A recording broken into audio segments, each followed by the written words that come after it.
ശബരിമലയിലെ എന്തൊക്കെയാണ് ഈ ക്രൗഡ് മാനേജ്മെന്റ് പോലീസിന്റെ വലിയ ഉത്തരവാദിത്വമാണ്. അപ്പോൾ ഇപ്പോൾ ചരിത്രത്തിൽ ആദ്യമായി നേരിട്ടുള്ള തൊഴുവൽ ആരംഭിച്ചിരിക്കുന്നത്. അപ്പോൾ അത് ക്രൗഡ് മാനേജ്മെന്റ് എത്രത്തോളം അത് ബാധിക്കും, അത് എങ്ങനെയാണ് പഠിച്ചു വരുന്നത്? ഇപ്പോൾ നേരെ പോകുമ്പോൾ ആൾക്കാർക്ക് ഒരുപാട് നേരം ഭഗവാനെ കാണാനുള്ള അവസരമാണ്.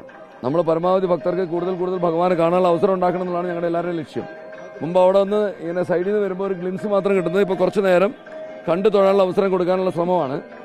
അത് ഇപ്പോഴത്തെ നിലയ്ക്ക് കുഴപ്പമില്ലാതെ പോകുന്നുണ്ട്. പക്ഷേ ഇനി ക്രൗഡ് കൂടുതൽ വന്നാൽ എങ്ങനെ ഉണ്ടാകുന്നുള്ളത് നമ്മൾ പരീക്ഷിക്കാനിരിക്കുന്നേ ഉള്ളൂ. അപ്പം ഫ്ലൈ ഓവർ വഴി കയറ്റിയും തിരക്ക് വന്നാൽ ഈ സൈഡിൽ കൂടെ കയറ്റി തൊഴിക്കാനുള്ള ഈ തൊഴുന്ന രീതി നേരിട്ട് കണ്ടു തന്നെ എന്നുള്ള രീതി പരീക്ഷിച്ചുകൊണ്ടിരിക്കുകയാണ്.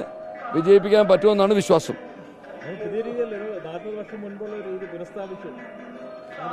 എന്തായാലും ആ 40 വർഷം മുമ്പ് ഞാനുണ്ടായിരുന്നില്ല ഇവിടെ, അതുകൊണ്ട് എനിക്ക് അറിഞ്ഞൂടാ. അതെ. അപ്പോൾ നമുക്കങ്ങനെ ഇവിടെ ഒരു ക്ലെയിമിൻ്റെ പ്രശ്നമൊന്നുമില്ല. നമ്മളെ സംബന്ധിച്ചോളം ഭഗവാന് പരമാവധി ഭക്തർക്ക് ദർശനം കിട്ടണം, ഭഗവാന്റെ ദർശനം കിട്ടണം. അതിപ്പോൾ എങ്ങനെ നടന്നാലും നല്ല കാര്യം നടക്കണം എന്നുള്ളതല്ല, വേറെ ആഗ്രഹങ്ങളൊന്നുമില്ല.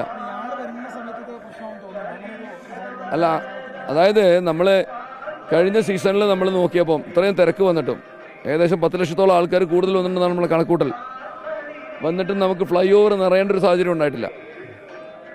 അപ്പോൾ ഇപ്പോൾ ആ ഫ്ലൈ ഓവർ മുഴുവൻ നിറയ്ക്കേണ്ട ഒരു സാഹചര്യം വന്നാൽ പോലും ഇതിലേ തന്നെ ദർശനം കൊടുത്തു കഴിഞ്ഞാൽ ഈ ക്രമീകരണം വിജയിപ്പിക്കാൻ പറ്റുമെന്നാണ് വിശ്വസിക്കുന്നത്.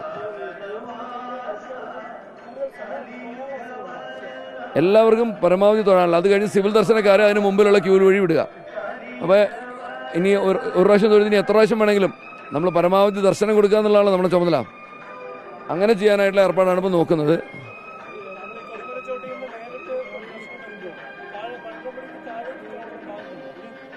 അപ്പോൾ ഞാൻ നേരത്തെ പറഞ്ഞു, കൊടിമര ചോട്ടിൽ നിന്ന് നേരിട്ട് ഇപ്പോൾ ദർശനം കൊടുക്കുന്നത് ആളുടെ എണ്ണം കുറവുള്ളത് കൊണ്ടാണ്.